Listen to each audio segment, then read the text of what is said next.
Bonsoir, bonjour, quelle que soit l'heure à laquelle vous regardez ce Daily Draft Recap, installez-vous, tranquillou, on vous fait la bise, vous le savez, tous les jours le Daily Draft Recap vous accompagne sur la chaîne YouTube préférée de votre chaîne YouTube préférée. L'info continue en NBA, on vous avait prévenu dans le Daily Draft Recap d'hier soir que cette semaine allait être all-time, elle a très bien démarré, évidemment avec le lundi, le meilleur jour de la semaine. On vous avait envoyé un petit profil de draft avec Isaac Okoro. On vous a aussi envoyé une mock draft 2020 complète, plus de 2 heures de vidéo avec Alex et Bibi pour parler des picks 1 à 15. Ceux qui ne l'ont toujours pas regardé, on vous invite à vous la faire en amont de l'événement de ce mercredi soir, la draft 2020. Vous connaissez le classique. Le Daily Draft Recap, c'est le point d'info dans lequel, en une vingtaine de minutes, on va vous résumer un petit peu tout ce qui se passe, tout ce qu'on a pu voir, entendre, écouter, échanger sur la planète NBA. Plein de choses qui se sont déroulées ce lundi. On en avait parlé en détail, que ce soit dans le Daily Draft Recap, sur les réseaux sociaux et sur le site de Trash Talk, du fait que ça allait démarrer très fort, car ouverture du marché des transferts ce lundi à 18h, draft ce mercredi à 1h du matin, puis Free Agency qui ouvre ce vendredi soir, samedi matin à minuit 1. Donc forcément, ça a commencé très fort, on était présents, vous avez été nombreux d'ailleurs à nous demander si on allait faire un live ou quoi que ce soit. S'il y a des grosses news qui tombent, même pendant l'enregistrement de ce DDR, eh bien, on sera avec vous pour balancer évidemment un petit Twitch en direct pour voir un petit peu les réactions à chaud. Mais pour cet épisode, ou du moins vu comment il démarre, on va pouvoir se faire le setup classique. 4 grosses news, du détail. Donc, soit vous êtes tard ce lundi soir et on espère que vous avez bien démarré votre journée et votre semaine, donc terminez-la bien avec un Daily Draft Recap, ou bien vous êtes mardi matin et vous voulez démarrer pied au plancher avec toutes les infos. Et ça va être servi par Bibi, bien évidemment. On ne perd pas de temps. On le répète et on le rappelle, ce mercredi soir, aux alentours de 1h du matin, on reviendra vers vous avec le setup complet, mais prenez déjà rendez-vous, ce sera la draft 2020, on va la commenter, on est en train d'affiner le setup avec Léonce notamment pour que ce soit une régalade complète. Vu comment la température est en train de monter, je pense que c'est un événement qui est all-time, surtout avec les rumeurs de transfert qu'on commence à voir en ce moment. Mais c'est pas ça l'information la plus importante qu'on doit vous filer. C'est quoi l'info la plus importante ? C'est que ça y est, Chris Paul aux Suns, c'est officiel. Ça y est, le meneur, le point guard, CP3, a rejoint la franchise de l'Arizona. Et donc, on va vous donner les infos principales. Avant de commencer, je sais que vous êtes déjà des milliers à le mettre dans les commentaires et c'est très bien ainsi. Demain, on fera une émission spéciale réaction à chaud avec Alexinator, évidemment c'est le premier concerné, mais aussi d'autres sujets, peut-être des sujets barbus, peut-être des sujets sur d'autres rumeurs. Donc là c'est uniquement pour ceux qui n'auraient pas eu toutes les infos. Moi je fais juste le petit journal, comme ça on balance ça et demain on rentrera vraiment dans les détails de ce trade qui est énorme. On en avait parlé depuis quelques jours déjà, il y avait eu une première breaking news qui avait été balancée par Brian Windhorst la semaine précédente, du fait que les Suns étaient en train de discuter avec le Thunder pour qu'il y ait le transfert de Chris Paul. Bim, ouverture du marché des transferts ce lundi à 18h. Chris Paul est transféré justement chez les Suns pour rejoindre Devin Booker. C'est une très grosse nouvelle. Et voici évidemment les infos les plus importantes à retenir.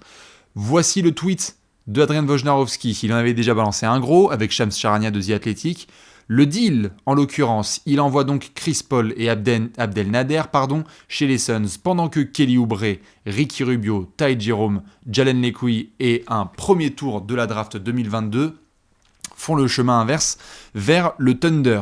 Plein de choses dont on va devoir parler en détail, mais évidemment, pour ceux qui se posent la question, oui, c'est une grosse victoire pour nos amis les Suns qui ont donc enfin quelqu'un à mettre aux côtés de Devin Booker, de talent type Hall of Fame quand même, on va pas se mentir. Chris Paul, il sera attendu à Springfield à la fin de sa carrière. On a vu sa saison dernière, ce qu'il a été capable de refaire avec le Thunder après un petit coup de mou la saison précédente à Houston. Et donc, c'est forcément une très bonne nouvelle. Le management de Phoenix qui envoie un message très clair à Devin Booker. La bulle d'Orlando et le bilan de 8-0, c'était pas pour déconner, on est là pour te montrer qu'on est à fond derrière toi. Et donc on aura toujours Mikal Bridges, DeAndre Ayton et Devin Booker entourés, tout ça par Monty Williams et donc Chris Paul. Du côté du Thunder, là aussi on pourra en parler avec des pincettes dans l'apéro débrief avec Alex. Petite victoire quand même pour Monsieur Sam Presti, on le sait, qui est dans l'accumulation de pics et dans une véritable reconstruction. Ça y est, la reconstruction est actée du côté de l'Oklahoma, puisque plus de Westbrook, plus de Paul George, plus de Chris Paul. On n'a plus que maintenant Shai Gilgeous-Alexander, quelques petits joueurs et un wagon, que dis-je, la SNCF des pics de draft, il y en a 17, si je ne dis pas de bêtises, pour OKC du premier tour jusqu'en 2026. En gros, on va passer les prochaines drafts à dire le pic suivant, c'est le Thunder qui le prend. Il y a encore eu un petit pic qui est passé, alors il est protégé, le pic qui a été récupéré par le Thunder, on vous le remonte là, celui du premier tour de la draft 2022, il y a une petite protection, mais on verra ce que ça donnera pour le Thunder. La question aussi, c'était de pouvoir se débarrasser du contrat de Chris Paul sans avoir à donner d'assets, puisque jusque-là, on se disait « Ah, est-ce que Chris Paul va justement partir en ayant dans son sac à dos un pic de draft ?» Non, Sam Presti n'a pas touché à la banque. Il récupère du Ricky Rubio, du Kelly Oubre, deux petits jeunes joueurs. Kelly Oubre, on le garde bien en tête, il y a moyen qu'au moment où on termine d'enregistrer ce Daily Draft Recap, il soit dans des rumeurs avec d'autres franchises. On avait tweeté dessus notamment avec nos amis les Warriors et d'autres équipes qui voudront bien ses talents déliés. Reste à savoir aussi ce qui va se passer avec Ricky Rubio. Je vous invite à aller voir son compte Twitter. Certains ont vu sa réaction. Forcément, c'est un business. Il n'est pas super rassuré, l'Américain. Il voulait bien s'installer dans l'Arizona. Belle première saison avec Monty Williams, avec Devin Booker et compagnie. Des chouettes choses vues justement dans la bulle d'Orlando. Business is business, c'est la NBA. Direction l'Oklahoma pour Ricky Rubio en attendant de voir où est-ce qu'il pourrait être encore shippé, le meneur espagnol. Voilà pour les infos de base. Chris Paul sera bien chez les Suns et donc on pourra avoir une construction à définir avec Alex autour de DeAndre Ayton, Mikal Bridges, Devin Booker et compagnie. C'est une très grosse nouvelle, c'est celle qui a notamment lancé, ça y est, le marché des transferts, plein de petits dominos qui doivent s'enchaîner. On s'est marré avec certains pendant la soirée sur Twitter sur le fait que les dominos vont s'enchaîner. Il suffit qu'il y en ait un seul qui tombe pour qu'ensuite ça s'enchaîne. Et donc forcément, il y a des franchises qui vont commencer à s'ajuster depuis cette signature. Les Suns rentrent-ils dans la course très claire pour les playoffs ? Je pense que vous avez tous une réponse. On reviendra en détail dessus avec Alex demain, lorsqu'il sera redescendu, parce que je crois qu'il est en effet en hélicobite depuis une dizaine d'heures. J'enchaîne avec une petite news dont on avait parlé ce week-end et qui avait fait un tout petit peu le buzz sur James Harden. Certains en rigolaient en se disant comment ça James Harden pourrait partir de Houston ? Comment quoi ? Comment ça ? Eh bien oui, la rumeur a chauffé de plus en plus jusqu'à ce qu'il y ait un rapport d'abord du Houston Chronicle puis de Shams Charania, le reporter de The Athletic, nous indiquant que justement James Harden demanderait à tourner la page avec les Rockets.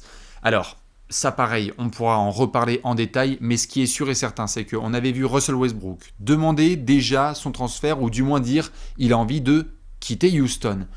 On entend maintenant James Harden, et on l'attendait là-dessus, être capable de dire de son côté, bon, tu restes là ou est-ce que tu bouges ? Au moment où il y a eu le transfert, ou la demande de transfert de Russell Westbrook, les rapports autour de James Harden étaient qu'il restait à Houston et qu'il allait jouer sa saison. C'était à peu près publiquement ce qu'il fallait dire en termes de politique de communication. Maintenant, quelques jours sont passés, il y a eu aussi de plus en plus de doutes qui ont été posés et de rapports qui ont eu lieu pendant le week-end, et dont notamment la rumeur autour des Nets. Là, la rumeur en question, et ce qui a été mentionné par Shams Charania, c'est que les Sixers accompagneraient justement les Nets dans cette quête de James Harden. Alors on sait que Brooklyn veut tout faire pour essayer de récupérer James Harden et créer cette extraordinaire triade Kyrie Irving, James Harden, Kevin Durant. Mais on sait aussi que du côté de Philadelphie, attention, ça parlait déjà depuis quelques temps de James Harden. On sait que Daryl Morey est désormais à la tête de la franchise de Philadelphie. On sait aussi que Joel Embiid sera le premier à jouer avec un joueur élite en pick and roll. Donc forcément, c'est pour ça qu'on l'a mis ici en photo. James Harden pourrait être transféré. Maintenant, on ne le répétera jamais assez. Je l'ai dit tout au long du week-end et on le redira en hurlant s'il le faut dans les oreilles de certains. La décision, elle revient dans les mains du management de Houston.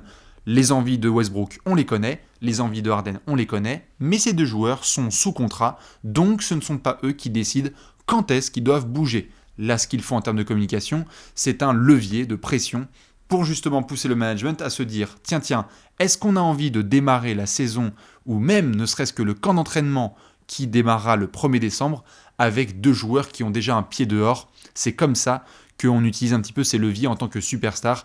Et James Harden et Russell Westbrook sont en tout cas sont en train de mettre la pression sur les représentants de la franchise texane pour essayer justement de partir. Dites-nous justement ce que vous en pensez parce que j'ai vu qu'il y avait plein de gens déjà sur les réseaux sociaux qui ont interagi avec nous, mais aussi qui ont commenté sur YouTube pour nous dire ça ne peut pas fonctionner. Harden, Kyrie, KD, un seul ballon. Est-ce que les Sixers, eux, peuvent rentrer dans la discussion et quel type de transfert on peut avoir? Attention à ce que Daryl Morey pourrait proposer. On sait que lorsqu'il faut prendre des risques, c'est pas le dernier des timides.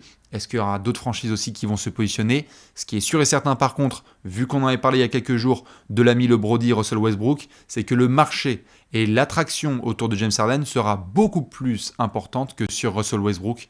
Pas les mêmes joueurs, pas le même classement MVP, pas la même production, pas le même historique de blessures. Donc ça, ce sera à surveiller de très près. Dans tous les cas, au moment où on tourne, Sixers et Nets sont tout en haut de la liste des demandes de transfert dans la tête de James Harden. Que vont faire les Rockets? Ce sera à suivre dans les prochains jours. C'est pour ça qu'on veille. C'est pour ça qu'on tourne justement dans la rédaction de Trash Talk et qu'on prend du café H24 pour être au taquet. Voilà pour les deux premières informations. On va enchaîner du coup sur un joueur un peu moins de calibre All-Star. On vient de parler de Chris Paul, on vient de parler de James Harden.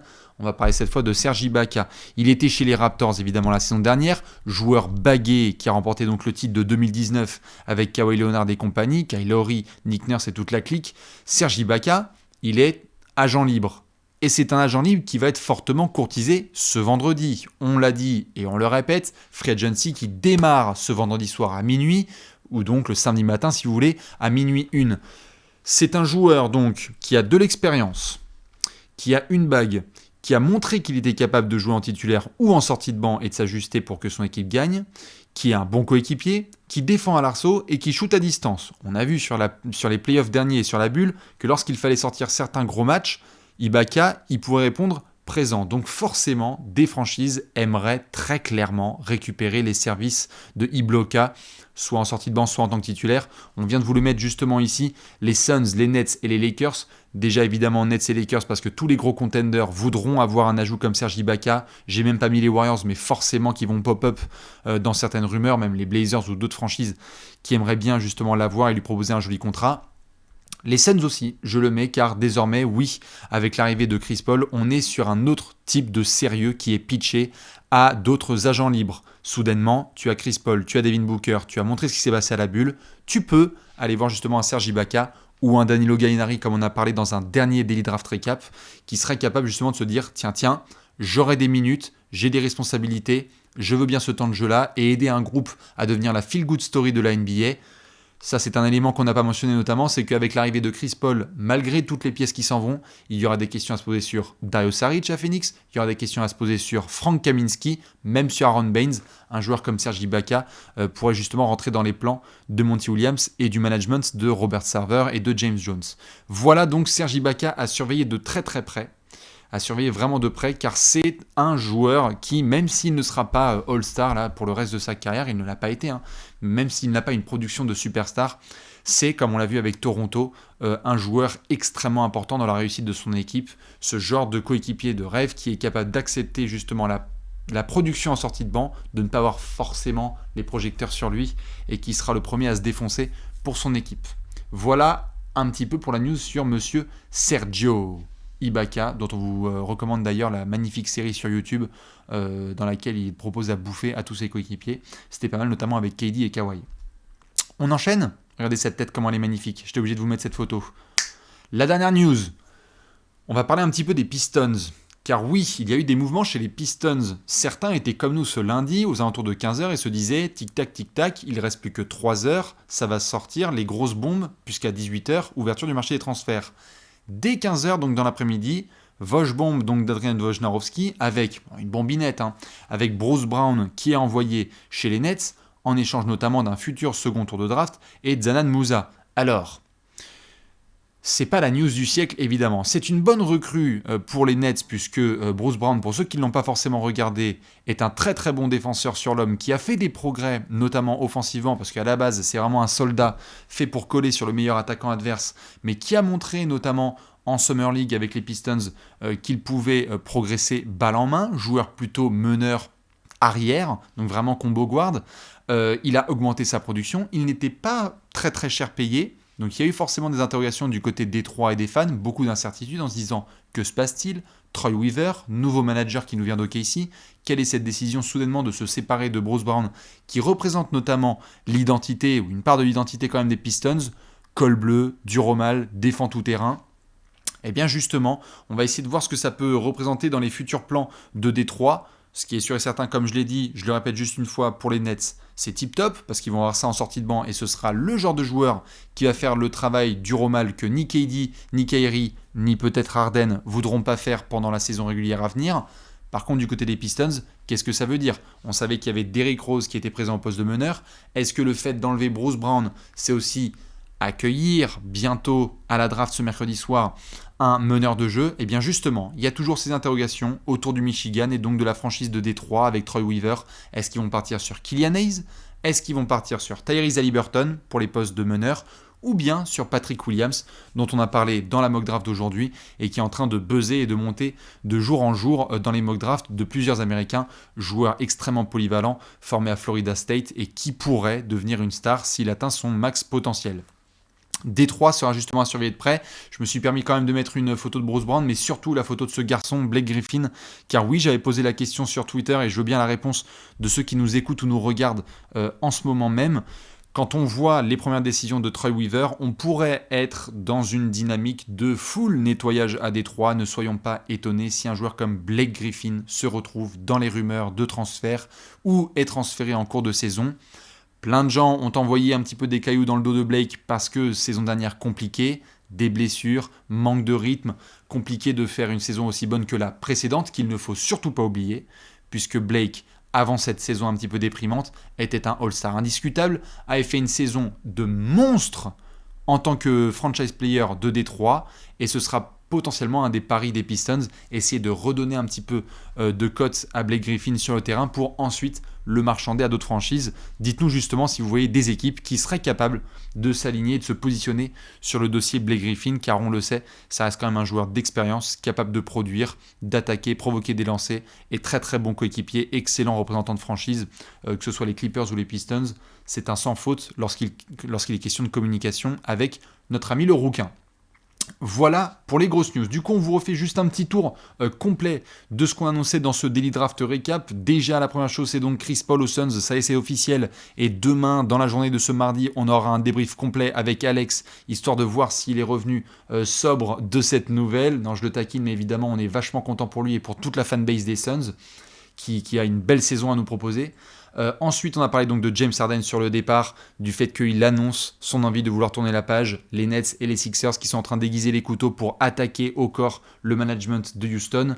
Enfin, Serge Ibaka qui va être dans les grosses tablettes avec Danilo Gallinari dont on a parlé dans un Daily Draft Recap ce week-end. Et pour terminer, du rififi, du ménage chez les Pistons avec d'autres potentielles surprises et des mouvements à venir. Voilà pour ce Daily Draft Recap. Du coup, on vous donne quelques conseils, des conseils très importants pour les prochaines heures. Car comme on l'a répété, et vous le voyez dans le bandeau ci-dessous, la draft 2020, c'est dans 2 jours. C'est le mercredi 18 novembre, dans la nuit, on sera là avec vous en direct avec Simon, Alex, Bibi et donc Léonce à la prod. Jusque-là, on va avoir beaucoup de papiers qui vont tomber sur le site de Trash Talk. On vous conseille plus que jamais d'aller sur le compte Twitter de Trash Talk puisque j'y enverrai un maximum de bombes et tout ce qu'on a pu voir et entendre à droite à gauche en termes de rapports sur la NBA. Cette semaine, on l'avait annoncé, sera extraordinaire. On a déjà, sur le premier jour de la semaine, le transfert de Chris Paul et une officialisation de l'envie de départ de James Harden. Qu'est-ce que ça va donner ce mardi? Comment est-ce que ça va monter mercredi? On sait sûr et certain que les trades qui n'ont pas lieu en ce moment auront lieu le soir de la draft ou maximum le jeudi soir, puisque le vendredi soir, c'est donc le début de la free agency. Vous avez été vachement nombreux à nous envoyer des messages hyper positifs. On est content justement que ça vous excite, cette grande activité autour de la NBA. Et on est en train de réfléchir à voir ce qu'on peut faire comme setup autour du vendredi soir de la free agency. Si vous êtes sage, il y aura peut-être un live réaction à chaud. Jusque-là, on va devoir assurer la couverture de toutes les petites breaking news, Vosh Bomb et Shams Bomb qui n'arrêtent pas de tomber. Allez, pouf, ça part. Du coup, on vous fait plein de bisous. Soit bonne nuit pour ceux qui se couchent maintenant, soit bonne journée pour ceux qui démarrent ce mardi avec le sourire. On vous fait plein de bisous. Toute l'activité continue sur les réseaux sociaux de Trash Talk et sur le site. Et bien évidemment, demain sur la chaîne préférée de ta chaîne préférée. Des bisous, à très vite. Ciao.